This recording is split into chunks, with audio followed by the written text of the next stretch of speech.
Welcome. Welcome to Satsang.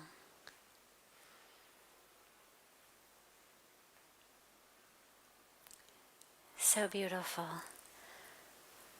to be together with you all. Good.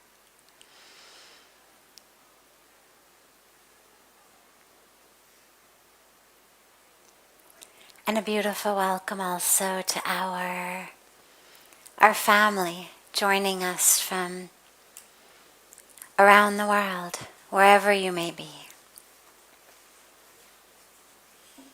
As we begin 2022, what a joy and a blessing and a gift to begin it together. Hopefully, when we begin 2023, we won't have to be sitting here in masks.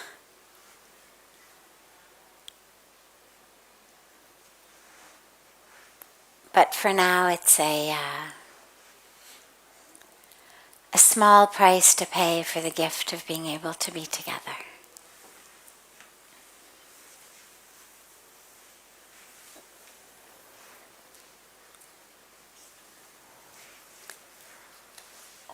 So starting as always with a question that's come into us in advance from our family from all over the world. Feel free, by the way, to space out. Feel free to use this part of the room as well, or that part of the room as well, if you want to create some more space for yourself.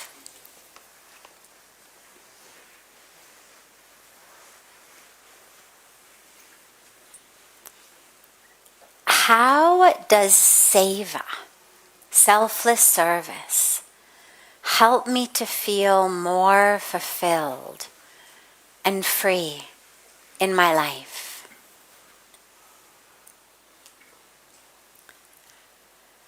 Many ways. There's a reason that Seva is said to be one of the most direct, clearest, simplest paths to the divine. What Seva does is it purifies our vision. Look, the divine is within us. The truth of who we are is within us. That love, that truth, that divinity, it is who we are. It's the core of who we are. And yet we can't see it, which is why we suffer. We suffer in ignorance of thinking that we're this body, we're these roles, we're these identities. Out of that ignorance comes anger and ego and lust and greed and all of that ends up leading us into deeper and deeper suffering. And that makes us bring suffering to others, right? If I'm suffering on the inside, what am I going to share? I'm going to share suffering. Seva is a purification of the mind. It's a purification of that awareness of ourself. And so as we serve, our vision gets clearer. Because some of us think when we serve, oh, I'm the one who has so much and I'm serving those who don't. That we are the givers, they are the receivers, we are the philanthropists, etc. But real Seva is not about us serving them. Real Seva is the opportunity that others are giving us to see ourselves in them. So when we serve, it's not me serving you. It's not I have, you don't.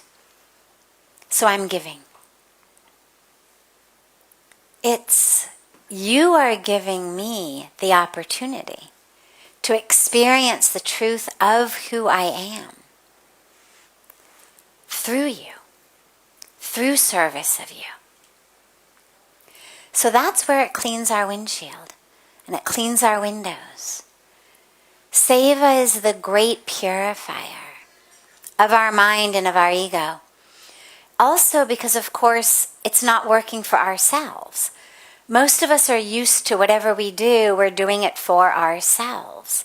Either to make money for ourselves, to make money for our children, to get myself higher and higher on a career ladder, on a social ladder, on a popularity ladder, on a beauty ladder, whatever it might be, to go higher and higher.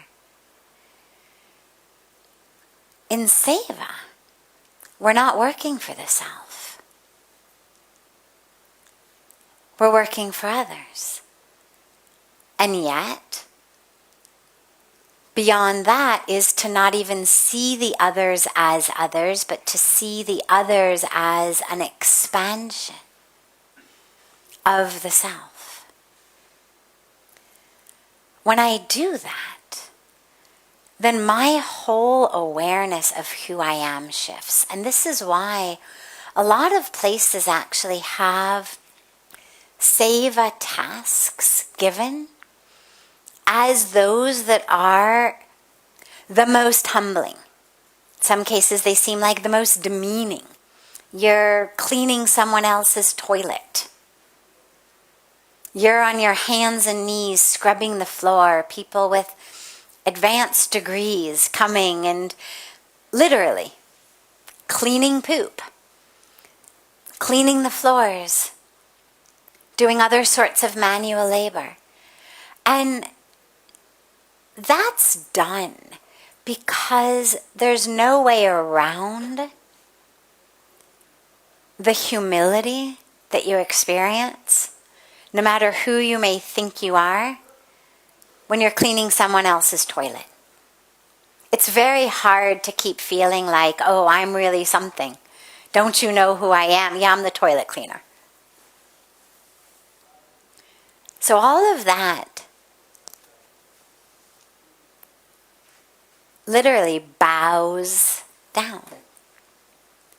So that's one element of it. It's a great humbler. And even in places, for example, like here, where we're not putting people on the job of cleaning toilets or scrubbing the floors, nonetheless,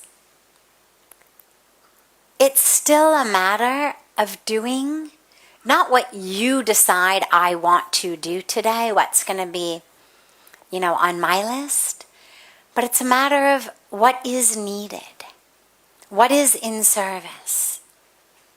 Not, don't you know who I am? A lot of people ask me sometimes, they'll say, so what exactly do you do here? Like, what exactly is your role? And it's always a sweet question because I try to avoid roles at all costs. So the more you try to avoid something, the more people come and are like, so what is your role?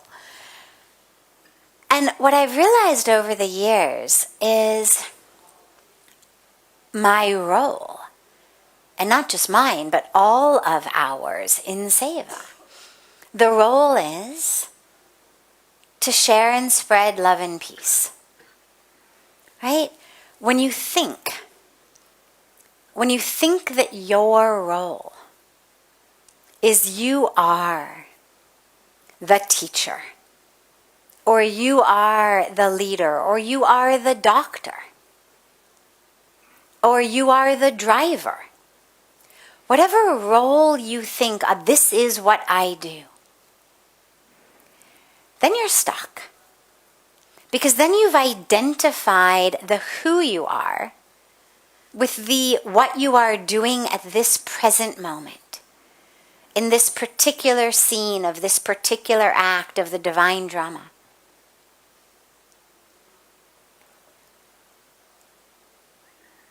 And this is where it's so critical to realize now, what I am is a sharer and spreader of love and peace.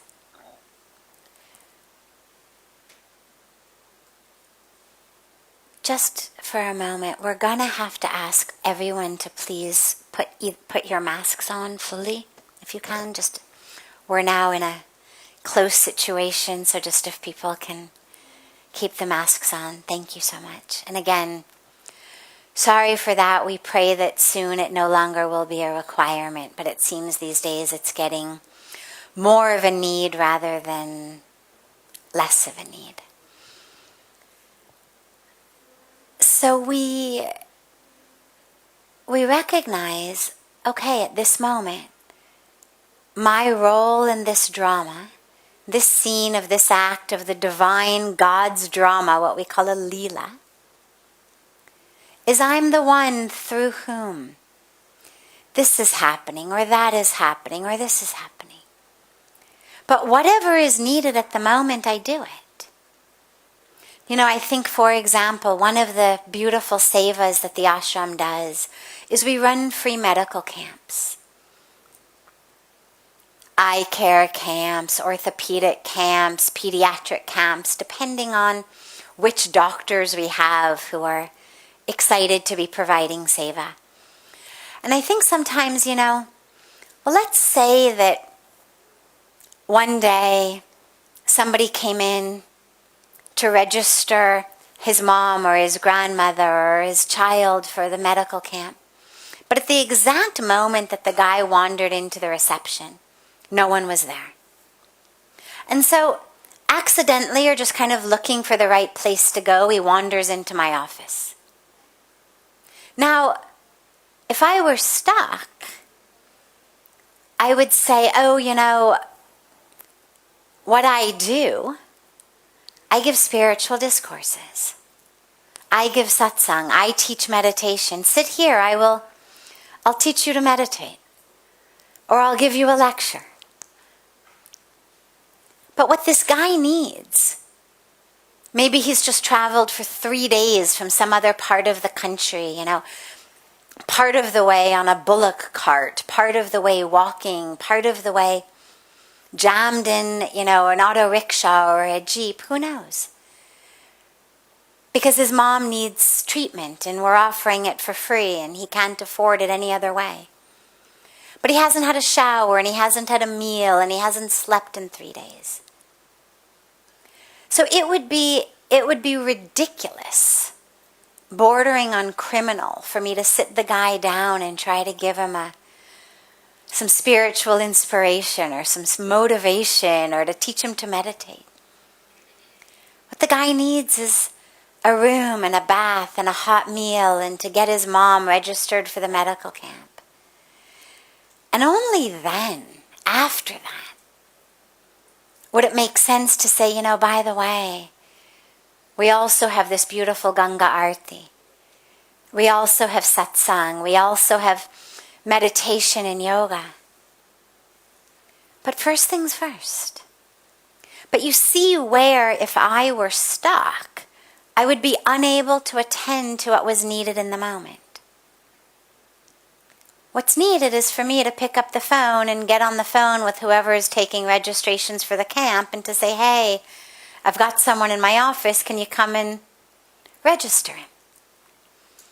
Then to call someone in a different office and to say, hey, I've got a guy in my office who needs a room. Can you take care of him? And so what Seva does, when we're able to see it like that, when we're able to see it as just whatever is needed, let me be the vehicle, let me be the instrument, the tool of service, of sharing love, of peace, of divine flow. then I'm not stuck. Then it's not what I do. Otherwise, it's like, as they say, when you're a hammer, everything looks like a nail. Well, so if you're a spiritual teacher, then suddenly everyone is a student. But sometimes, more than being a student, someone's a patient. And they need medical care more than they need motivation or inspiration or guidance or vision. And to not be blind to that because we are so stuck in what we think we do. Or, I manage accounts, let's say. Or I manage reservations, let's say. Okay, well, what about when someone has slipped and fallen and they're injured? And what they need is ice, or they need a doctor. Or when someone is hungry and they need a hot meal. The point of Seva is we do everything. Whatever's needed. And that's where that ego gets purified. And that's why Seva is seen as spiritual practice. Volunteer work is something that's very beautiful to do. All over the world, people volunteer. And we should. But the difference between volunteer work and Seva is volunteer work is much more rooted in the who I'm taking care of. It's children, it's animals, it's sick people, it's the dolphins, it's the whales, it's the trees. Whereas Seva is rooted in my spiritual practice. And when I serve, who I am changes. Volunteer work is great. We should do it. But if you can do Seva, if you can do that volunteering as Seva, make it about your spiritual practice rather than about what you are doing for others. Otherwise, the ego gets very stuck. I'm the doer. I'm the one fixing people. I'm the doctor. I'm the surgeon. I'm the this. I'm the that. Then it's all about me. They're helped. That's great. That's why I say we should do it anyway. But I haven't grown spiritually. Seva is something that does both. It helps others. But I grow spiritually through it. And that's where it's a very, very powerful spiritual practice. Because it clears that windshield between us and the truth of who we are. Between us and that capital S self, which includes all. So when I'm connected to the capital S self, I'm not serving others, I'm serving myself. My capital S self. The children who are hungry, the people who are sick, the trees being cut down, the rivers being polluted. They are me. And just as when I'm hungry I eat, or I'm thirsty I drink, or my knee itches I scratch it, in the same way, I'm serving them as self. And we serve ourselves in so many ways. There's so many ways to take care of my physical body. In the same way, there's an unlimited number of ways that we are serving that capital S self in the form of all of those around us. And that's what Seva gives us, that gift of experiencing the extended, expanded sense of self.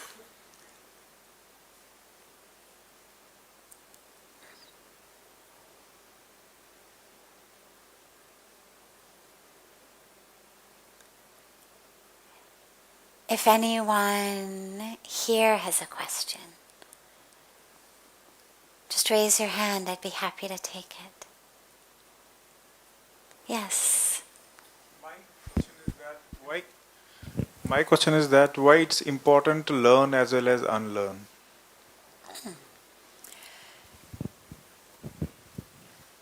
Beautiful. Learning and unlearning. Well, first we need to unlearn. The dilemma with learning before we unlearn is that I'm just sticking more and more stuff on top of that which is not self. Now, sometimes learning helps me unlearn, like light dispels the darkness. So sometimes if there's darkness, more than pushing out the darkness, what you need is just to light a candle. And in the same way, sometimes, in order to unlearn, in order to remove ignorance, all we need is light and wisdom. I think about it very much as in, say you come home from office, or from whatever you do in the day, and you're stressed and you're tired, and you decide you're going to go for a bath. Okay? Now, in order to make that bath something that's very relaxing, that actually relaxes the body, well, first you've got to take all your clothes off, right? If you get into that bathtub with all your clothes on, it's not going to feel very relaxing, right? The minute your wool sweater gets full of water and your shoes are full of water and your tie is full of water, you're not going to be relaxed. You're going to feel like you're suffocating. So in order for that bath to be relaxing, you need to get naked. On a deeper level, in order for us to experience that truth of who we are, that on a spiritual level, we have to let go of that which isn't self. Like I have to take the clothes that are covering my naked body off in order to experience the benefit of the bath. I have to take off these false identities, take off the ignorance, take off the illusion in order to experience the truth. And that's how when we talk about enlightenment, well, it's the light that burns through the darkness of ignorance. So I have unlearned the ignorance. Say I move through the world thinking who I am is this body.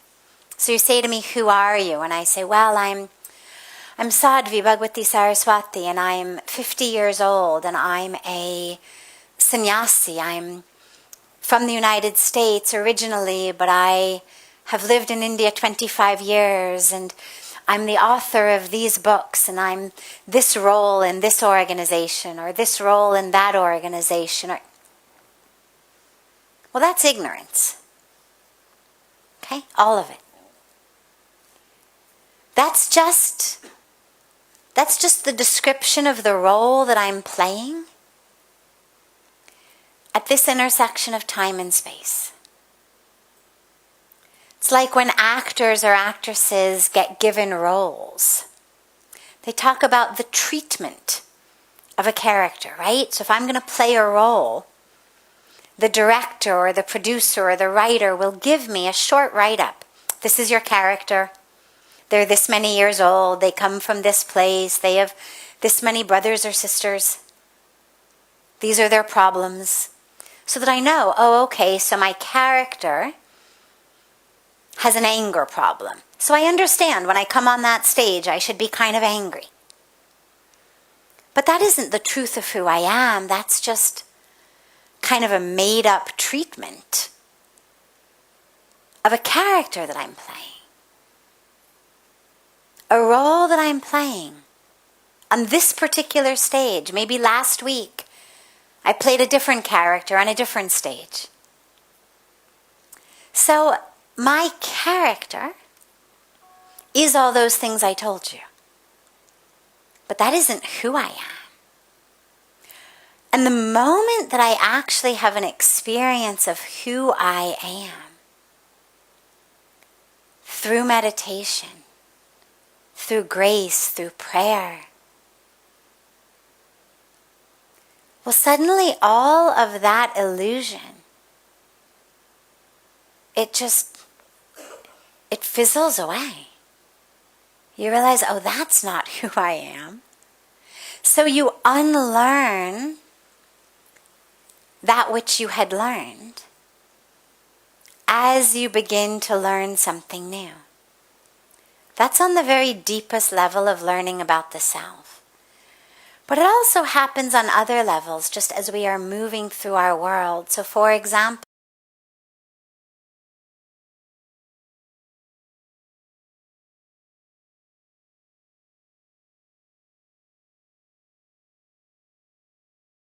what grades I would get in school and how I would do on this team, or whether I would get elected,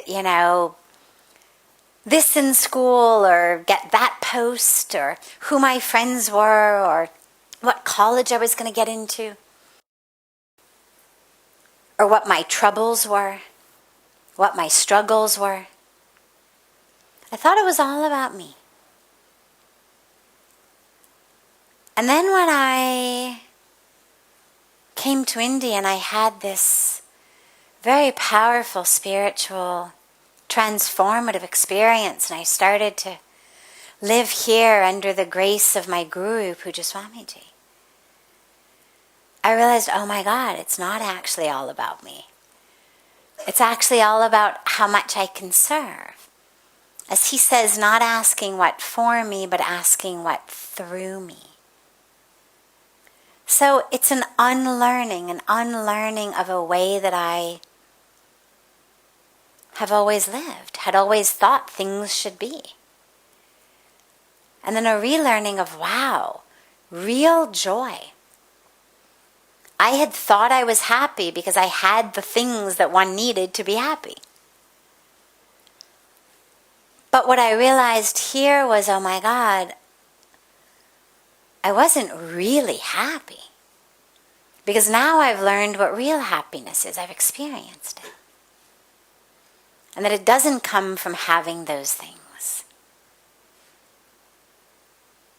but that it comes from being connected to the divine. So we unlearn that which is untruth. And sometimes, of course, it can happen through books, but it's much more powerful when it happens in experience. But inspiring books help put us on the right path. They show us the way.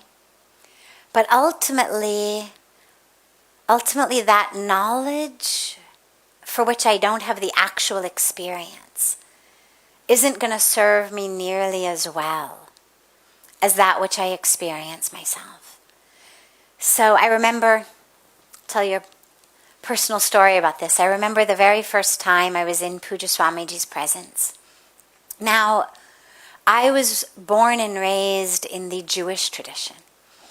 And in the Jewish tradition, well, in the Christian tradition, it's believed that Jesus Christ is an embodiment of God, right? The Son of God, but then, of course, the Son of God, but then he says, my Father and I are one. So, embodiment, son of, either way. In the Jewish tradition, we don't actually believe that God is manifest in form, any form. And in fact, the idea of worshiping the divine in form is considered sacrilegious. And I was 25, I wasn't even religious, I had never questioned these things. Is that okay? When I was in Pujya Swamiji's presence the first time, I was so aware that I was in the presence of a being who was qualitatively different than any being in whose presence I had ever been. And that difference was that I felt like I was sitting in the presence of the divine. And of course, in that presence of the divine, in Pujya Swamiji's presence, that was an experience. Now, the truth of that experience was much more powerful than what I had been taught. And it was a very transformational moment for me because I realized, oh my God, I'm having an experience that goes completely against what I was taught, what I believed, which means maybe it's only a matter of time before everything I've ever been taught I have an experience that makes me realize isn't true. And it was such a beautiful moment because what it did was it actually wiped my entire slate clean. They talk about tabula rasa, this clean slate. And I really was that, just automatically. I realized, my God, here I've learned all of this. And then yet, here I am having an experience that is the exact opposite of what I had learned. So it was like in a moment I unlearned it. And in that unlearning, I became this empty vessel to suddenly then start to learn about the presence of God on earth. So yeah, unlearning and then learning are critical. Otherwise we're stuck. Yeah, of course. Of course. Beautiful. Bless you. Does anyone else have a question? Yes. Acha, one here and then there.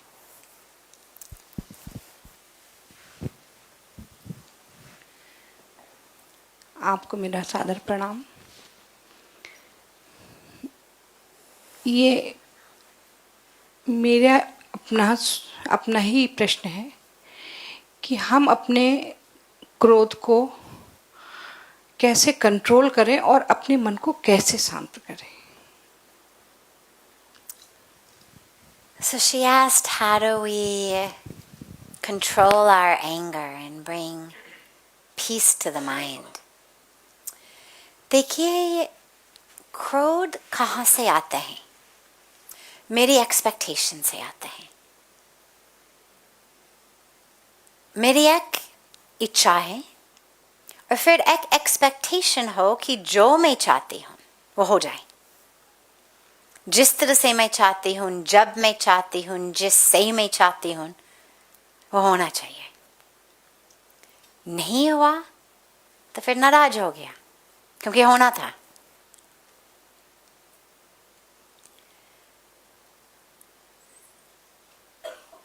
I was explaining to her that the reason we get angry is because we have expectations that things should go a certain way, how we want them. And when they don't, we're angry.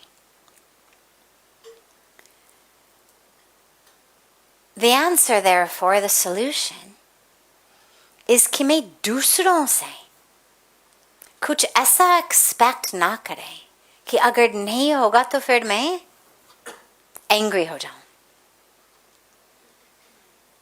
Because I don't have control over anybody else. I only have control over myself.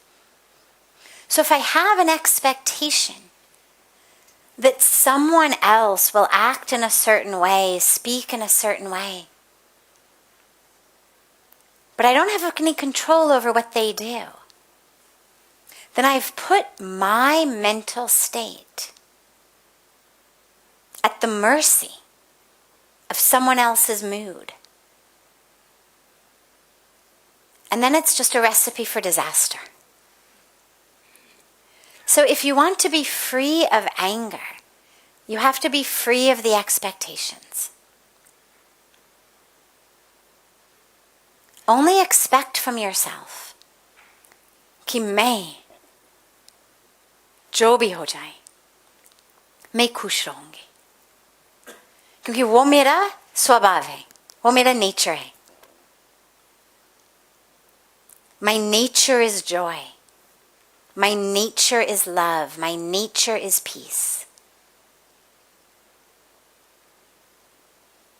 And therefore, whatever happens,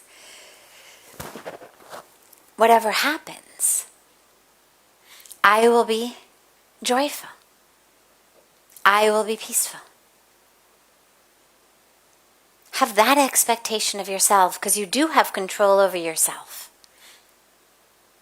So only expect from the self, not from others. और मन को शांत करने के लिए वही बात है जो दूसरे लोग कर रहे हैं या करने जा रहे हैं या किया, उसके बारे में सोचने बंद कर दो. We lose the peace in our mind because we are so stuck in thinking about other people. What they're going to do, what they're going to say, how they're going to react, what they've done to us, what they are doing to us. That's where we're all stuck. मैंने ठीक से प्यार से बात किया, उसने मेरे से कैसे तमीज से बात किया. Right? क्या बदतमीजी करे थे मेरे से, मैं तो इतनी प्यारी थी. I was so nice and this person was suddenly so rude and obnoxious. वहाँ से सारी अशांति होती है.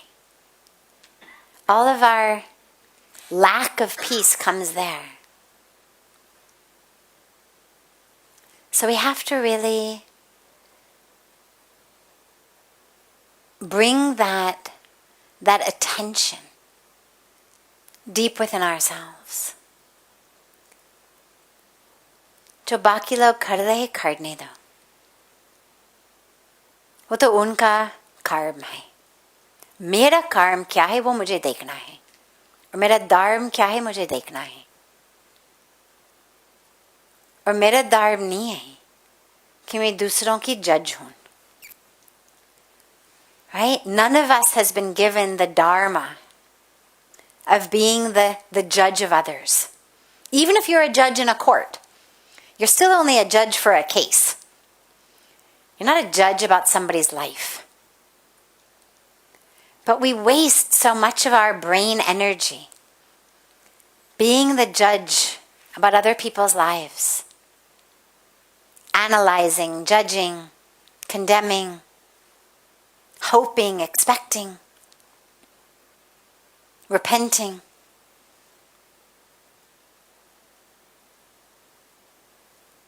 सारी शांति चले जाती उसमें. So stop thinking about it. Think about your life. What do you have to do? Each of us only has been given 24 hours in a day. And we have no idea how many days we've got left. And out of those 24 hours, have to sleep some of them. कम से कम 6-7 घंटे सोना तो चाहिए. वो कहते हैं 8 घंटे सोना चाहिए. For खाना, स्नान करना. Right? For अपनी spiritual practice. For कितना टाइम बाकी है? काम पे जाना है. How much time do we have left? But how much time we waste thinking about other people, what they're saying, what they're doing. If we stop that, you'll find much more peace inside. Worry only about bringing peace to yourself, not what you need other people to do, then you will be in peace. आप जरा ठीक से बात करो फिर मैं शांत हो जाऊंगी. Right? No. आप जिस तरह से बात करेंगे मैं शांत रहूं, क्योंकि मैं शांत हूं, वो मेरा नेचर है। जिस तरह से मेरे से बात करेंगे मैं शांत हूं। This is the work we need to do. I am peace. Therefore, I am peaceful. However someone is speaking to me, whatever they're doing. Because that's my nature. Because peace is my nature. Joy is my nature. Not just me, all of us. That's the nature of who we are. Because the nature of who we are is divine. Now, if you've cultivated a personality over your life, of being angry, of being anxious, of being jealous, of being competitive, of being judgmental, तो फिर थोड़ा सा मेहनत करना पड़ेगा, क्योंकि आदत बन गई। लेकिन उसी आदत आप तोड़ सकते हैं। We just have to work to break the habit. We lay new sanskaras, new habits, new ways of thinking. Let this be the beautiful way you walk into 2022. अब मैं शांत रहूंगी, जो हो जाए मैं शांत रहूंगी. It's a beautiful resolution. I am peaceful. Whatever happens, I am peaceful. No one will steal my peace. Okay? Beautiful. बाकी आपका हम कल से शुरू करते हैं आपकी. ठीक है? Wonderful. Have a beautiful, beautiful rest of your evening. A beautiful morning and day to our family all over the world. So much love to you all.